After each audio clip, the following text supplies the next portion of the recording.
Well, imagine legally adopting children but never being able to bring them home. It's a reality for a York County family and hundreds more across the country. The family says the Democratic Republic of the Congo will not let their children come home.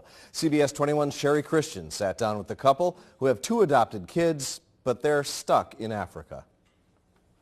We only need an upper impression. On a daily basis, Brian Parker and his wife Erica help the patients at the York County dentist's office maintain their beautiful smiles.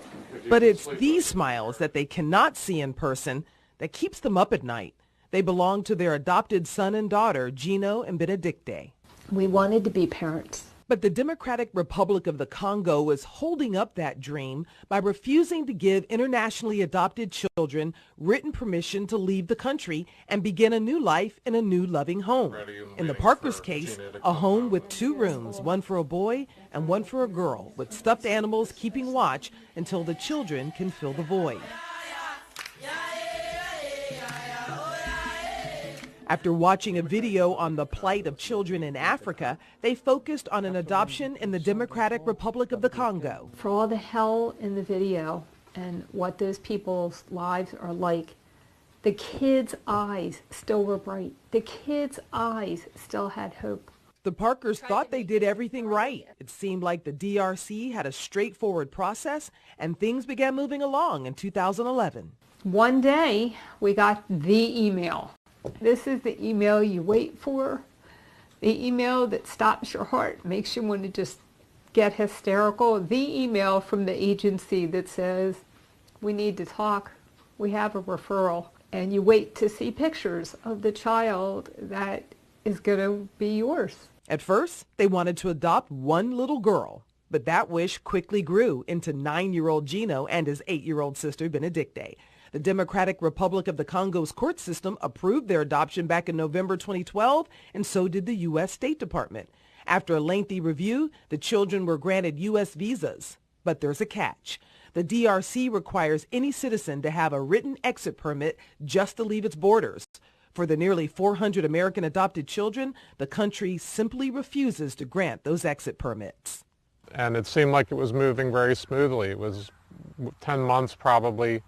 And then suddenly the doors slammed shut on this process. My name is Sherry Christian. I'm with CBS 21 of the CBS. After an initial interview fell through, CBS 21 has been unable to reach the DRC ambassador in Washington, D.C. to find out why they are denying the visas. We did go to the U.S. State Department for answers. Former Ambassador Susan Jacobs is the special advisor for children's issues and says it's an issue Congress and the State Department are working on. But even Jacobs doesn't understand why the country won't let the legally adopted children leave. They say there are anomalies in some of the cases. Well, we would love for them to show us those cases so that we can show them why we approve the cases. Jacobs says the State Department rigorously examined all the adoptions before approval, but it still wasn't enough for the African nation, still refusing to issue exit permits. It's not like we made up and just said, okay, you're good to go. We did a lot of checking. There are a lot of procedures. But while they wait, children are dying. CBS 21 News has learned from the Parkers that at least 15 kids have died waiting for an exit permit. Nothing has happened.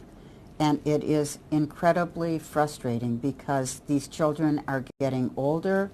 They are not in the best possible places where you would want to raise a child. And the issue has caught the attention of lawmakers in our nation's capital.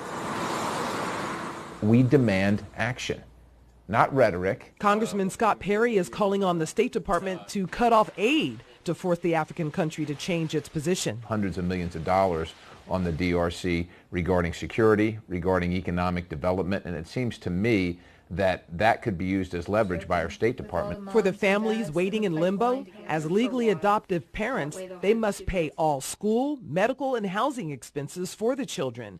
Perry thinks the country is holding on to the kids for this cash.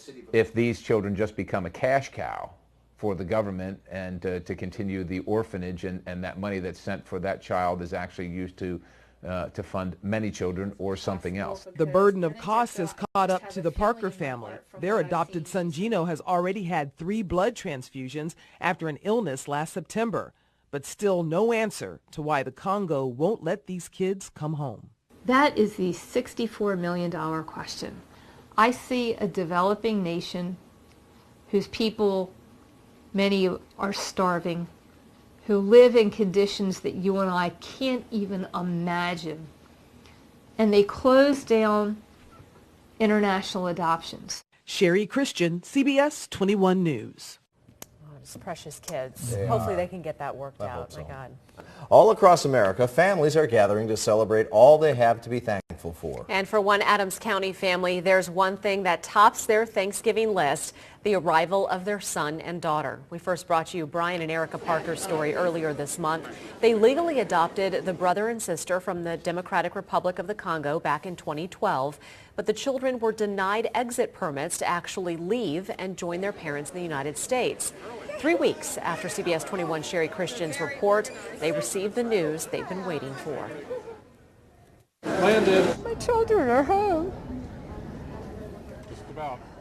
Gino and Benedicte arrived at Dulles International Airport this past Saturday to be with their adoptive mom and dad for good.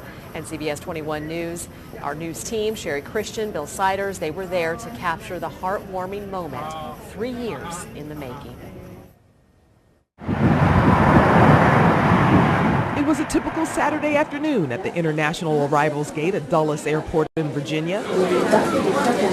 And among the people anxiously awaiting their loved ones were Brian and Erica Parker, 3 years. who made the long drive from their home in Littlestown, Adams County. Gee, Mamu. But the drive was nothing compared to the 3-year wait for their children, Gino and Benedicte. Uchi, Tatu. The Democratic Republic of the Congo added an extra step to the adoption process by requiring exit visas, which were denied. Since November of 2012, when their adoption was legalized by both the DRC and the U.S., the Parkers have been waiting. Landed. Even after learning the children had landed at the airport, there was more waiting for them to go through customs, staring at that gate for any glimpse of their children, passing the time with stories of how the kids found out the good news from a Skype conversation. I didn't know they were coming to the U.S., so I was the one that told them. And they started pumping their fists in the air and dancing, and I was doing one of these, and they were dancing. As more time passed, Where are our kids? the crowd of supporters grew. Staff and volunteers with the Capital Region Gift of Adoption Agency and aides to Senator Bob Casey joined the Parkers as they waited. The anticipation growing stronger every time that gate door opened and no Gino and Benedicte walked through it. If they had not received word that the children had landed and were going through customs, they may have thought the DRC changed its mind. Or maybe the unrest in Paris and in Belgium just that very morning And the gates closed. caused another delay. And then, an hour after they arrived, probably the longest hour in their 3-year wait, that moment arrives. Oh my God! Oh my God! Oh my God! Oh my God! Oh my God! Oh my God! Oh my God! Shima Mamu! Shimamu! Oh Shimamu! My baby! My baby! This is Benedicte. Is she beautiful? Is she gorgeous? And this is Gino. Is he handsome? Gino had an upset stomach from the flight, so it took a while before we got a smile from him. But with their new gifts and mom and dad in tow, the reunited family literally walks off into the sunset to start a new life together. My children are home. Their children are home. Wow. That is, I did notice you didn't mention ages of the You did kids. notice that, didn't you? And that is because the Parkers don't have an official birth document for the kids because they were orphans from Africa. So they could only guess, and they guessed at 9 and 7. So that's their best estimate. That Gino's 9 and Benedicte, Benny, we call her, is 7.